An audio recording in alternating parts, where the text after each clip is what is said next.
Hi, I'm Andrew Mason. I'm a physical therapist at Pearson PT. I have been a physical therapist for about 17 years. Before that, I worked fairly extensively in the sports world, sports training athletes and doing movement analysis. And all of that has fed into physical therapy to where the sports medicine cases, injuries and movement dysfunction, all of that has been a big part of my career and a strength of my career. I think over the years, what's happened moving here to Broken Bow and working in this more rural setting is that you see a lot more things. And what that's also meant is that you have to expand your knowledge and figure out how to help everybody. And so yes, definitely I still feel like sports medicine and movement analysis and examining feet and figuring out shoes and all that is a big strength for me. But I also feel like my career has expanded and my knowledge base to help a lot more cases. The things that pop into my head the last few years are these chronic headache cases, vestibular dizziness, vertigo kind of things that we've had to take more courses on to try to understand those conditions more, and that's been fun.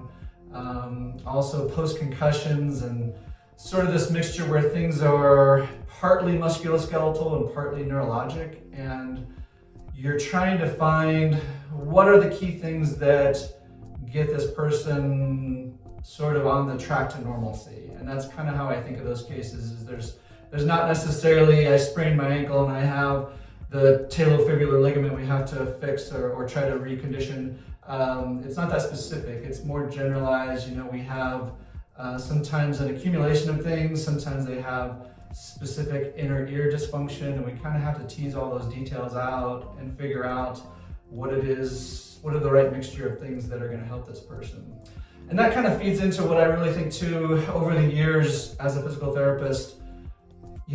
I think the biggest thing is listening to patients and figuring out what is it they're telling me versus, what their injury is or what their diagnosis is, because everybody is a little different. You might have somebody who has the same technical diagnosis, but their case presents differently. And if you don't listen to what they're telling you and to what they're showing you from through the exam and when we do different interventions, what does it tell you and what do you learn from it?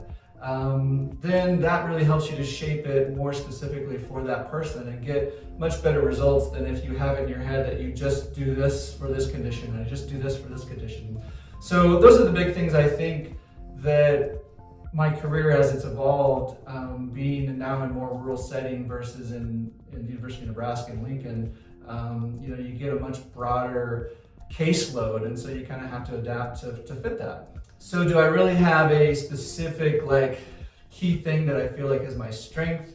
I feel like I do well with a number of different aspects, but the biggest thing is trying to find what's right for each individual.